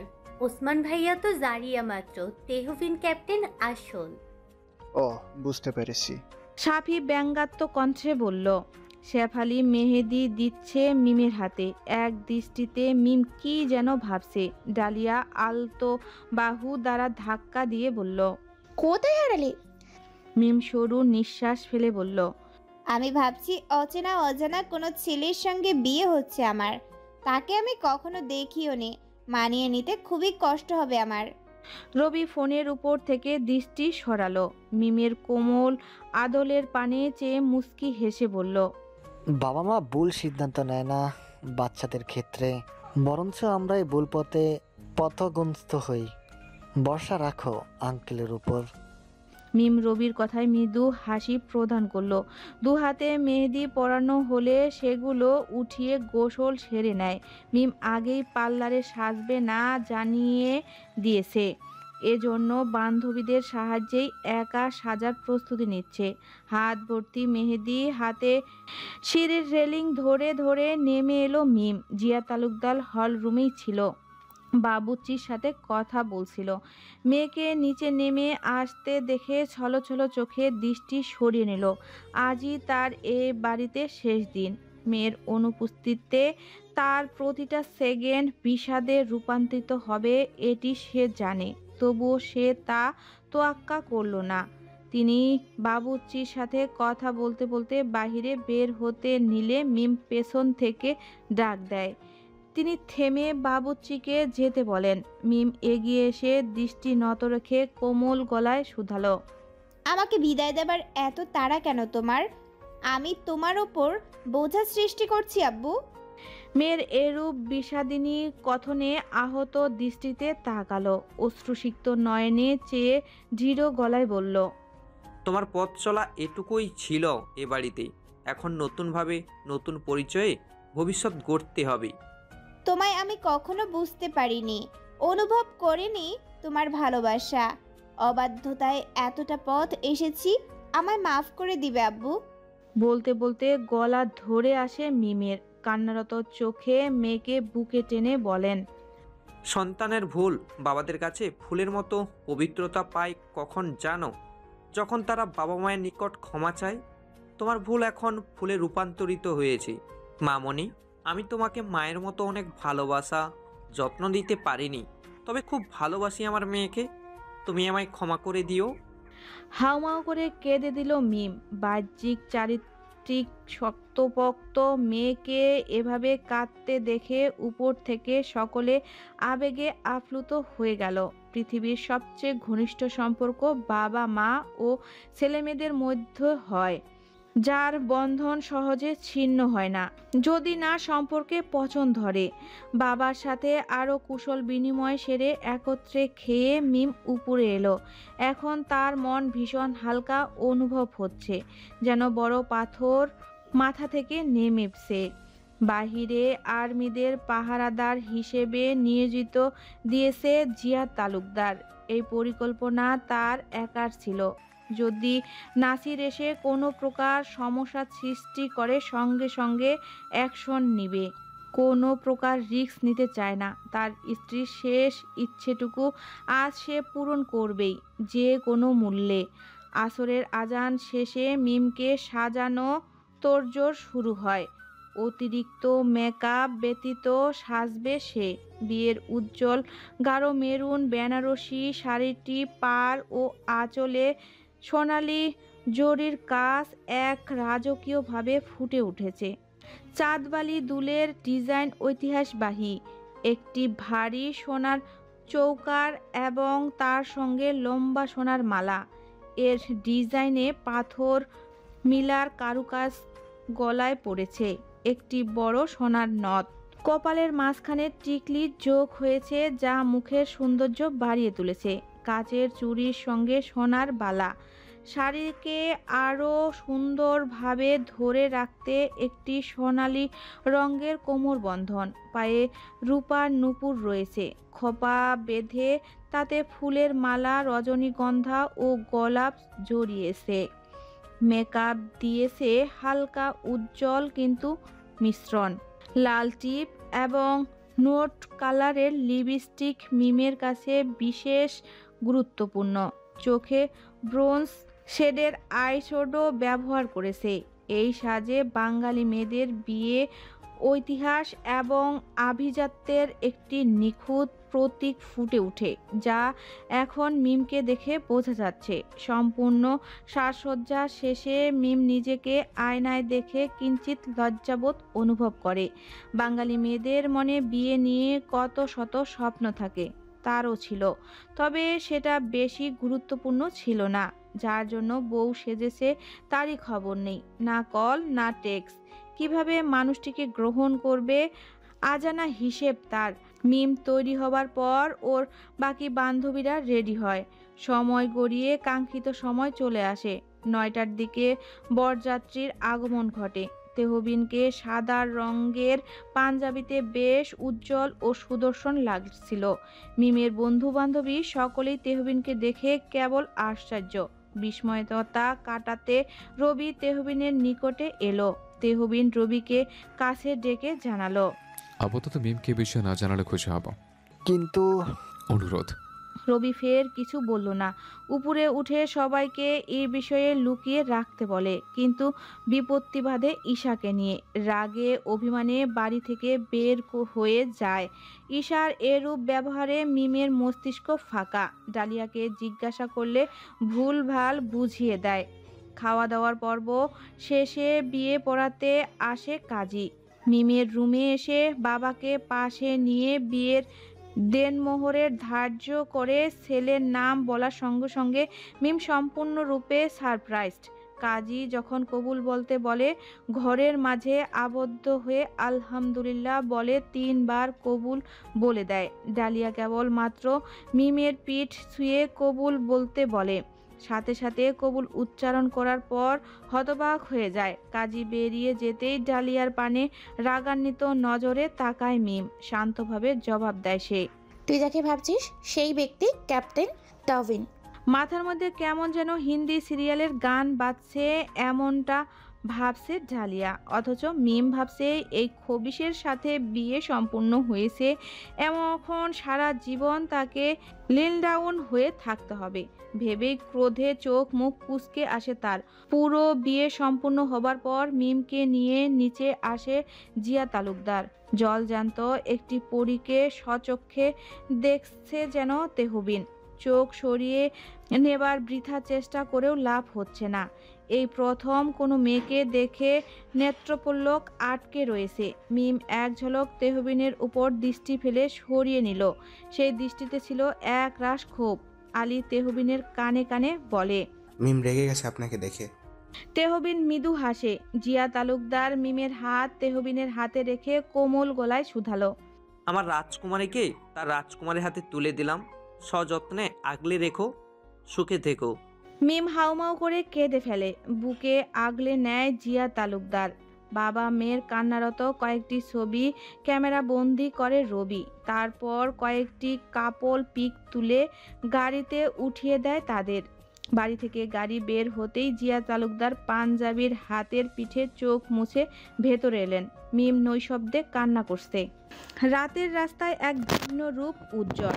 দিনের ব্যস্ততা শেষে শহরের রাস্তাগুলো অনেকটা শান্ত হয়ে যায়, তবে জীবনের গতি থেমে থাকে না। রাতের আলোতে ঝলমলে রাস্তার ধারে দেখা যায় স্টিলের লাইটের নরম আলোর ঝিলিক। বিশেষত জিসি মোড়, আগারবাদ বা মেরি ড্রাইভের মতো এলাকায় লাইট পোস্টের সারি রাস্তার উপর এক ধরনের মায়াময় পরিবেশ সৃষ্টি করে। সেগুলো এক পলকে পর্যবেক্ষণ করে গাড়ির ভেতরে বসা তার অর্ধাঙ্গের দিকে নজর ফেলল তেহবিন। এখনও ফুপিয়ে ফুপিয়ে কাঁদছে মিম। সামনে ড্রাইভার ও আলী বসা ছিল। লাইট অফ ছিল বিধায় তেহবিন আলতোভাবে মিমের হাতের উপর হাত রাখল। ঝড়ের বেগে সরে নিল মিম। তেহবিন মিমের রাগান্বিত আদল দেখে মৃদু হেসে মুখ সরিয়ে নিল। বাড়িতে ফিরে বিয়ের রীতিনীতি সম্পূর্ণ করে মিমকে রুমে নিয়ে আসা হয়। রজনীগন্ধা ও গোলাপ দিয়ে চারকোনা করে বাসর ঘর সাজানো হয়েছে। মিমের দেখে গা জ্বলে ওঠে। সাজানো দেখে নয়, বাসর ঘর দেখে। চাচাতো ভাইয়ের বউ মিমকে কিছু পরামর্শ দিয়ে বেরিয়ে গেল। এক সেকেন্ডও দেরি না করে মিম গয়নাগুলো খুলে ফেলতে লাগলো।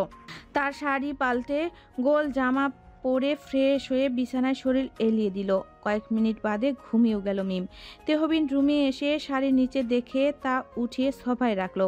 মিমের পানে দৃষ্টি ফেলতেই দেখে ঘুমে কাতর। গয়নাগুলো এলোমেলো করে ড্রেসিং টেবিলের উপরে রেখে দিয়েছে। সেগুলো উঠিয়ে আলমারিতে রেখে দিল। পাঞ্জাবি খুলে ফ্রেশ হয়ে বের হতেই দুধের গ্লাসের পানে নজর পড়ে। ফের মিমের পানে তাকিয়ে একাই সবটুকু খেয়ে নিল। লাইট অফ করে ঠিক মিমের পাশে শুয়ে বুকের মধ্যে আবদ্ধ করে নিল। বাসন না হলেও তার জন্য এতটুকুই যথেষ্ট। জানে মেয়েটা অভিমানী, নিজের করে যখন নিয়েছে এক সময় সম্পূর্ণভাবে হকও নিবে। আপাতত সময় দিবে মেয়েটাকে। রাত ৩টার দিকে দুটি দুঃসংবাদ আসে তেহবিনের নিকট। অমন শক্তিশালী পুরুষ এরূপ সংবাদে হিমশিম খাচ্ছে যেন। মস্তিষ্ক অচল হয়ে পড়েছে। কয়েক মিনিট ভেবে প্রস্থান করলো তেহবিন। মায়ের রুমের নিকট এসে করাঘাত করলো। ঘুমু ঘুমু চোখে শানু বেগম দরজা খুলে ছেলেকে অস্বাভাবিক মুখশ্রীতে দেখে রুহু কেঁপে উঠল। উত্তেজিত হয়ে ছেলের বুকে হাত রেখে জিজ্ঞাসা করলো, কি হয়েছে তেহবিন? তোকে অস্বাভাবিক দেখাচ্ছে কেন? তেহবিন সরাসরি উত্তর দিল, জি আঙ্কেল মৃত্যুবরণ করেছে। তিনি আতকে মুখে হাত রাখলো। কম্পিত গলায় বলল, কিভাবে? মেয়েটার সবে বিদায় হলো। এইটা বুঝলে মিমকে ওই বাড়িতেই রেখে আসতাম। তাকে হত্যা করা হয়েছে আম্মু। দৃঢ় গলায় জানালো সে। তিনি দ্বিতীয়বার চমকে উঠলেন। কিছু বলার পূর্বেই তেহবিন বাধা দিয়ে বলল, চৌনতি ক্যাম্পে সন্ত্রাসীদের আক্রমণ হয়েছে। ওসমান ও বাকি জুনিয়র অফিসার মৃত। বলতে বলতে তেহবিনের গলা ধরে আসে। তার প্রিয় প্রিয় ট্রেনিং প্রাপ্ত আর্মিদের মৃত্যুর শোকে সম্পূর্ণরূপে আহত সে। শানু বেগম দরজায় পিঠ ঠেকালেন। এত বড় শোকের নিউজ শুনে তিনি নির্বোধ চোখে ছেলের পানে তাকিয়ে আছেন। শাড়ির আঁচল মুখে পুরে কান্না করছেন। তেহবিন নিজেকে ধাতস্থ করে বলল, আমি মিমদের বাড়ি যাচ্ছি, তুমি মিমকে ডেকে তুলে নিয়ে আসো। তবে আগে ভাগে বলো না, বাড়িতে বোঝে। তেহবিন থামে। শানু বেগম বুঝতে পারে তার ছেলের অর্ধকথন। তেহবিন যেতেই নিজেকে স্বাভাবিক করে মিমকে ডেকে তুলল। ঘুম ঘুম চোখে মিম উঠে বসল। তিনি নির্দেশ দিলেন মিমকে চোখ মুখে পানি দিয়ে আসতে। শাশুড়ি মায়ের কথা অনুযায়ী চোখ মুখে পানির ঝাপটা দিয়ে বের হলো। দ্রুতই মিমকে নিয়ে গাড়িতে উঠে বসল। মিম বের হবার সময় ঘড়িতে সময় দেখেছিল। কিঞ্চিত অবাক হয়ে জানতে চাইল, কোথায় যাচ্ছি আমরা? তিনি গম্ভীর গলায় জানায়, গেলেই দেখতে পাবে। শাশুড়ির এরূপ গম্ভীর কথনে মিম কিছুটা অবাক হয়। তোয়াক্কা না করে বসে রইল। নৈশব্দে শানু কান্না করছে। সদ্য বিবাহিত মেয়েটাকে কিভাবে বলবে তার বাবা আর নেই, তাকে হত্যা করা হয়েছে। পরিস্থিতি অস্বাভাবিক হতে চলেছে এটি সে জানে। মিম কয়েক মিনিট পর নিজের বাড়ির রাস্তা দেখে মিম চমকে ওঠে। ডানে বামে তাকিয়ে আরও শিওর হয়ে নেয় এটা তার বাড়ির রাস্তা। আরও অবাক হয় যখন তখন দেখে গাড়ি তাদের বাড়ির সামনেই থামলো। ভেতর থেকে বেরিয়ে বাড়ির হল রুমে পা রাখতেই এত এত পুলিশ ও ফ্লোরে 3টি সাদা কাপড়ে মুখ ঢাকা লাশ দেখে মিমের বক্ষে মচড় দিয়ে উঠল। আশেপাশে তাকিয়ে বাবাকে না দেখতে পেয়ে ছুটে মুখের উপর থেকে কাপড় সরায়। প্রথমটি সরিয়ে দারোয়ানের রক্তাক্ত আদল দেখে মুখ ঢেকে নেয়। পরেরটি সরিয়ে রেহেনা বেগমকে দেখে পুনরায় চোখ থেকে পানি চলে আসে। পরের লাশের কাপড় সরানোর শক্তি এখন তার মধ্যে নেই। চোখ থেকে অনবরত পানি ঝরছে। উঠে সেই লাশের মাথার কাছে বসে কাঁপা কাঁপা হাতে সাহস সঞ্চয় করে সরাতেই জোরে আব্বু বলে চিৎকার দিয়ে জ্ঞান হারায়। পড়ে যাওয়ার পূর্বেই তেহবিন ধরে ফেলে, বুকের সঙ্গে মিশিয়ে মৃত শ্বশুরের মুখের কাপড় দিয়ে ঢেকে দেয়। মিমকে কোলে তুলে উপরে নিয়ে তার রুমে শুয়ে দেয়। অজ্ঞান অবস্থায় পাগলামি কম করবে ভেবে চেতনা ফিরিয়ে আনে না তেহবিন। মাকে সেখানে রেখে তেহবিন আলীকে রেখে রওনা হয় চুন্তির উদ্দেশ্যে। গাড়িতে বসে আলী তার নিকট বাড়ির প্রত্যেকটি সিসি ক্যামেরার ফুটেজ তেহবিনকে পাঠায়। এক গাদা লোক নিয়ে নাসির প্রবেশ করে বাড়িতে। মিমের বিয়ে হবার ফলে রেগে 3 জনকে একত্রে ছুরি দ্বারা পেটে আঘাত করে হত্যা করে। মর্মান্তিক দৃশ্যটি দেখে তেহবিন চোখ বন্ধ করে ফেলে। ইতিমধ্যে নাসিরকে খুঁজে পুলিশ তার লোকসহ। দ্বিতীয় দফায় তেহবিনের উপর ক্ষোভ নিয়ে রাতের অন্ধকারে বোম দিয়ে হামলা করে ক্যাম্পে। ঘুমন্ত অবস্থায় আগুনে ঝলসে সেখানেই মৃত্যু হয় সৈনিকদের। হোয়াটসঅ্যাপে থেকে বের হওয়ার সময় ওসমানের লাস্ট মেসেজটি দেখে আবেগী হয়ে পড়ে। বিয়ের জন্য শুভকামনা জানিয়েছিল, ব্যস্ততার কারণে সিন করতে পারেনি। এখন সে আফসোস করছে কেন আগে সিন করে ধন্যবাদ জানালো না। বড্ড আফসোস হচ্ছে তার। ক্যাম্পে পৌঁছাতে ভোরবেলা হয়ে যায়। চারিদিকে আলো ফুটে উঠেছে। ফায়ার সার্ভিস তখন রওনা হয়েছে আগুন নিভিয়ে। চারিদিকে পুড়ে ছারখার।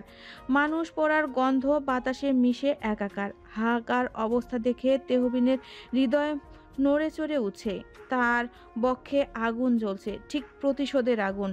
আর্মি সৈনিক নিয়ে নাসিরদের বাড়িতে পৌঁছায়। অসুস্থ সানোয়ার উদ্দিনকে গ্রেপ্তার করে পুলিশের হাতে তুলে দেয় তাদের এক চামচা মতিনকেও। প্রতিমধ্যে ড্রাইভারকে গাড়ি থেকে নামিয়ে আগুন লাগিয়ে দেয়, তাদের জ্যান্ত জ্বালিয়ে দেয় তেহবিন। পুলিশকে মিথ্যা রিপোর্ট সঁপে দেয় তেহবিন। গাড়ি নিয়ন্ত্রণ হারিয়ে গাছের সঙ্গে আঘাত লেগে অনাকাঙ্ক্ষিতভাবে আগুন জ্বলে ওঠে। সেখানেই মৃত্যু হয় তাদের। এই নিউজ বারবার প্রচারে নাসিরের কাছেও তার পৌঁছে যায়। বাবার মৃত্যুর শোকে সম্পূর্ণ পাথর সে। এটা যে তেহবিনের ষড়যন্ত্র বুঝতে বেগ পেতে হয় না তার। সে এবার ফিরে তেহবিনকে শেষ করবে, লুকাবে না নিজেকে। যতবার জ্ঞান ফিরেছে বাবার মৃত্যুর শোকে অচেতন হয়েছে। বারে বারে জ্ঞান হারানো ও অচেতনের ফলে তেহবিন চুন্নির থেকে ফিরে আসে। মিমকে শান্ত করার বৃথা চেষ্টা করেও তেহবিন হতাশ। নাওয়া খাওয়া বন্ধ হয়ে গিয়েছে তাদের। দুপুরের দাফনের কাজ সম্পূর্ণ করে তেহবিন বাড়িতে ফিরে। ওইদিকে অধিক সম্মান পদক করে সৈনিকদের শেষ বিদায় দেওয়া হয়। তেহবিনের চোখে ওসমানের সঙ্গে কাটানো উজ্জ্বল স্মৃতিগুলো দোলনার ন্যায় দোল খাচ্ছে। ছোট্ট ভাইয়ের মতো ছিল। মিমকে বুকে আঁকড়ে তেহবিন আক্ষি যুগল বন্ধ করে নেয়। সন্ধ্যার শেষে সূর্যাস্ত হয়ে চারিপাশে অন্ধকার নামার আভাস। চট্টগ্রাম শহরের চারিদিকে রাস্তায় ল্যাম্পপোস্টের আলোয় ঝিকমিকে এক সৌন্দর্য সৃষ্টি হচ্ছে ধীরে ধীরে। আশেপাশে বিল্ডিংয়ে আলো জ্বলে এক পরিপূর্ণ হয়েছে শহর। চারিদিকে মানুষজনের কোলাহলে মেতে উঠেছে চট্টগ্রাম কক্সবাজারের এই সন্ধ্যার সময়টা। মিম ছাদের দোলনায় বসে এক দৃষ্টিতে সামনের দিকে তাকিয়ে আছে। চোখের পানিগুলো টইটুম্বুর হয়ে আছে। কিছুক্ষণ পর পর হালকা কেঁপে উঠছে সে। এখন সে তেহবিনের বাসায় অবস্থান করছে। নভেম্বরের প্রায় শেষের দিক। দিনে গরম লাগলেও রাত হওয়ায় সময়টাতে অল্প অল্প শীত পড়ে। এই অল্প শীতের মাঝে মিম মেরুন রঙের একটা 3 পিস পরে চাদর ও জ্যাকেট ছাড়া ছাদে বসে আছে একা। সে সময় হাতে চাদর নিয়ে ছাদে প্রবেশ করে তেহবিন। মিমের দিকে তাকিয়ে হালকা দীর্ঘশ্বাস ফেলল সে। দ্রুত পায়ে মিমের দিকে এগিয়ে গিয়ে চাদরটা মিমের গায়ের সাথে জড়িয়ে দেয়। মিম তেহবিনকে এক পলক কিছুক্ষণ দেখে ঠোঁট কামড়ে কান্না আটকানোর চেষ্টা করে। তেহবিন মিমের পাশে বসে কালো শার্টের হাতের দিকে ঠিক করতে থাকে। একমাত্র সে বাকি সব কাজ শেষ করে ড্রাইভ করে বাসায় ফিরল। কিছু দরকারি কাজে বাইরে যেতে হয়েছিল তার, না হয় এই অবস্থায় মিমকে একা ফেলে সে যেত না। মিমের দিকে তাকিয়ে তার মাথায় হাত দিয়ে শান্ত ন্যায়ের স্বরে তেহবিন বলে, কান্না থামাও মিম, কান্না কোনো সমাধান কাজ নয়। হায়াত আল্লাহ নির্ধারণ করে রেখেছেন। আমাদের উচিত কান্না না করে নিজেকে সামলে আঙ্কেলের জন্য দোয়া করা, যাতে আল্লাহ ওনাকে জান্নাত দান করেন। মিম একইভাবে নিজেকে কন্ট্রোল করতে না পেরে কান্না করে দেয়। তেহবিন সাথে সাথে মিমকে জড়িয়ে ধরে তার মাথা নিজের বক্ষের সাথে চেপে ধরে বলে, কান্না থামাতে বলেছি। তুমি না স্ট্রং গার্ল, আরো শক্ত হতে হবে তোমায়। আঙ্কেলের জন্য দোয়া করো। মা বাবার জন্য সন্তানের দোয়া আল্লাহ বেশি কবুল করেন। মিম কান্না স্বরে বলে, আমার আপন বলতে আর কেউ রইল না ক্যাপ্টেন তে।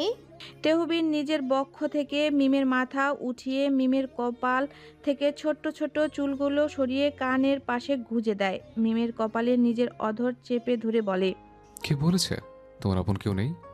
আমি আছি তো। তোমার ক্যাপ্টেন তেহবিন, তোমার অর্ধাঙ্গ, সাথে তোমার আরেকটা মা আছে।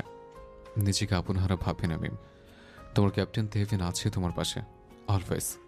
মিম অশ্রু মিশ্রিত চোখে তেহবিনের দিকে তাকায়। ছাদের ছোট ছোট লাইটের আলোয় ব্ল্যাক শার্টের তেহবিনের মুখটা আজকে একটু বেশি সুদর্শন মনে হচ্ছে মিমের কাছে। তেহবিনকে নিজের অর্ধাঙ্গ ভাবতেই মনে এক অনুভূতি জেগে উঠছে তার। এটাই হয়তো পবিত্র বিয়ের বন্ধনের প্রভাব। তেহবিন এইবার ভাবশীল হয়ে মিমের দিকে তাকিয়ে জবাব দেয়, এইভাবে অকালে তো আমার পক্ষে নিজেকে কন্ট্রোল করতে মুশকিল হয়ে যাবে। মিম সাথে সাথে কান্না বন্ধ করে লজ্জা দৃষ্টি নিজের দিকে করে রাখে। তেহবিন স্মিত হাসে। তার কথার দরুন মেয়েটা একটু হলেও কান্না বন্ধ করতে পেরেছে, এতটুকুই যথেষ্ট। আমাকে বিয়ে করে কি রিগ্রেট ফিল করছো তুমি? তেহবিন মিমের দিকে তাকিয়ে বলে। মিম দ্রুত দৃষ্টি আশেপাশে ফেলে। তেহবিন গম্ভীর চেহারায় এবং কণ্ঠে বলে, তোমার রিগ্রেট ফিল হলে বলে দাও, চলে যাবো আমি ক্যাম্পে। ফির কথা সম্পূর্ণ শেষ করার পূর্বেই মিম তেহবিনকে দ্রুত জড়িয়ে ধরে চাপা স্বরে বলে, যাবেন না, চলে গেলে একা অনুভব করব। তেহবিন মৃদু হেসে মিমকে শক্ত করে জড়িয়ে ধরে নিজের সাথে। মিমকে আপন করে পাবার উদ্দেশ্য তার সাকসেস হয়েছে ভেবে ঠোঁটের কোণে তার চাপা হাসি ফুটে ওঠে। মিম আনমনে হয়ে তেহবিনের বাহুতে আবদ্ধ থেকেই বলল, সামর্থ্য থাকলে বাবার খুনিকে আমি নিজ হাতে খুন করতাম। মিমের কথনে তেহবিন শক্ত চোখে বিড়বিড় করে বলে ওঠে, ওয়াইফের প্রথম চাওয়া কিভাবে অপূর্ণ রাখে? কথা দিলাম তোমায়, তেহবিন আনসারে তোমার প্রথম চাওয়াটুকু রাখবে। কথাটা শেষ করে তেহবিনের মুখবয়ে রহস্যময় ভাব ফুটে উঠল, সাথে তার অষ্টদয়ে বাঁকা হাসিতে এক ভয়ঙ্কর কিছু আবহাওয়া সম্ভাবনার আভাস দেখা যাচ্ছে। বাবার মৃত্যুর ফলে নাসির একাকী অনুভব করছে। তাদের ব্যবসা সম্পূর্ণরূপে নষ্ট করে দিয়েছে তেহবিন। বিনা কারণে ঘুমন্ত শিকারীর হিংস্র বাঘকে জাগিয়ে তুলেছে। এখন তার শেষ পরিণতি মৃত্যু দিয়ে দিতে হবে। নাসির এসব ভেবে কপালে বুড়ো আঙ্গুল দ্বারা স্লাইড করছিল। মিমকে না পাওয়ার আক্ষেপ তাকে প্রতিশোধ নিতে বাধ্য করেছে। জীবনে প্রথম এক নারীর প্রতি আকর্ষিত হয়েছে, তার কারণে আজ সে নিঃস্ব। নারীর আকর্ষণ আসক্ত ভয়াবহ সর্বনাশ, যা কবিদের ভাষায় রচিত সম্পূর্ণ সত্যতা প্রমাণিত। জুবাইরের পাশ থেকে ডাক দিলে নাসিরের চৈতন্যে ফিরে। চোখ তুলে তাকাতেই সে বলে, দিল্লি যাবার ব্যবস্থা করা হয়েছে। অবৈধ যাত্রা করতে হবে আমাদের, বৈধভাবে সম্ভব না। কখন? আজ রাতে 3টা ট্রাক করে রওনা হব। সব ড্রাগসের মালামাল ব্রিফকেসে রাখো, এগুলো হবে আমাদের ব্যবসার নতুন পুঁজি। জি বড় সাহেব, জানা যায় উপস্থিত হতে পারলাম না আমরা। করুণ কণ্ঠে শুধালো জুবাইর। নাসির সরু নিঃশ্বাস ত্যাগ করে চোখ জোড়া বন্ধ করলো। বাবা তাকে অকর্মা বলে সত্যি সত্যি সম্বোধন করত। কথাটা এখন গায়ে কাটার মতো বিঁধলেও সত্যি ছিল তার এই মন্তব্য। তার অকর্মা ছেলে খুনিকেও সাজা দিতে পারবে না।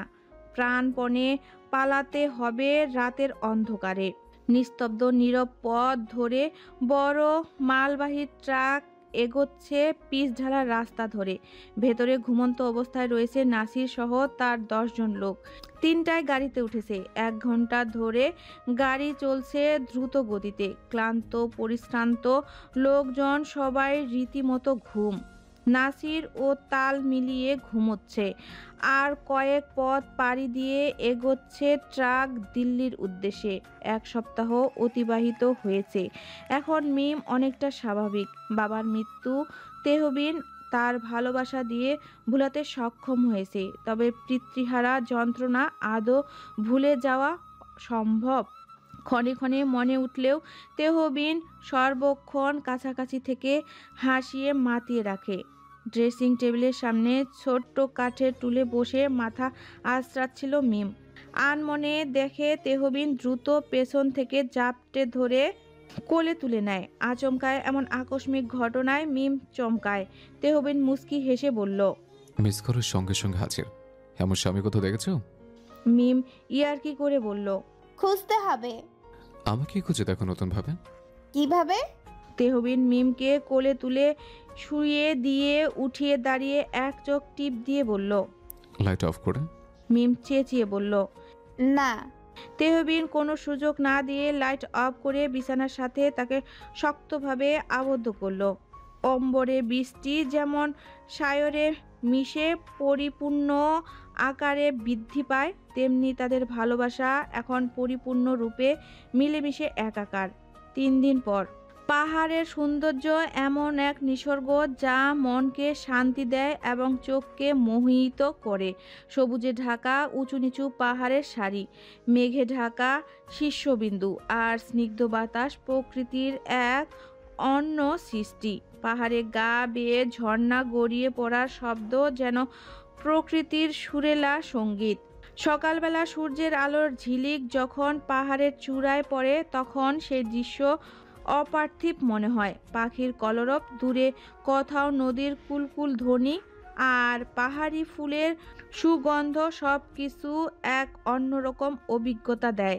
পাহাড় মানে শুধু সৌন্দর্য নয়, সেখানে লুকিয়ে থাকে প্রকৃতির রহস্য, মনের প্রশান্তি আর এক অন্তর আনন্দের অনুভূতি।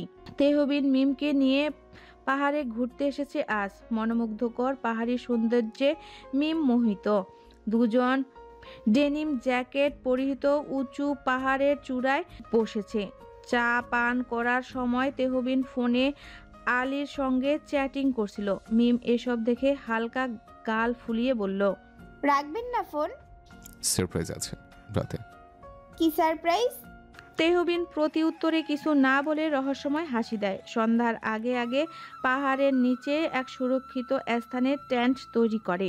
সামনে আগুন জ্বালিয়ে পাশাপাশি বসেছিল দুজন। মিম তেহবিনের কাঁধে মাথা রেখে বলল, আমাদের প্রথম দেখা সাক্ষাতের কথা মনে আছে? ভুলে যাওয়ার মতো লোক আমি নই প্রিয়তমা।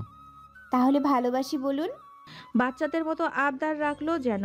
তেহবিন মুস্কি হেসে মিমকে কাছে টেনে ঠোঁটে মৃদু চুমু দিয়ে জানায়, তোমার সব আবদার গ্রহণ করছে রাজকুমারী, ভীষণ ভালোবাসে।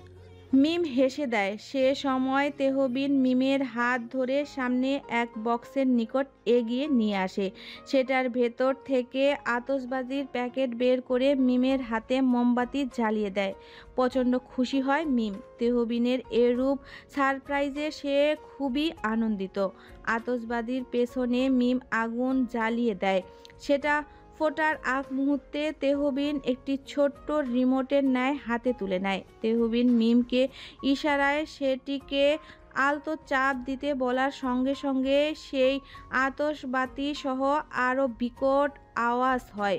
ভূমি যেন কেঁপে ওঠে। চারিদিক থেকে একে একে আতশবাজি ফুটে আকাশে ছড়িয়ে যেতে লাগলো। মিম তেহবিনের নিকট এসে হাস্যোজ্জ্বল মুখে উপভোগ করছে সেই মুহূর্ত। তাদের ঠিক পেছনে 1 কিলোমিটার দূরত্বে দাউ দাউ করে আগুনের কালো ধোঁয়া অম্বরে ছেয়ে গেছে।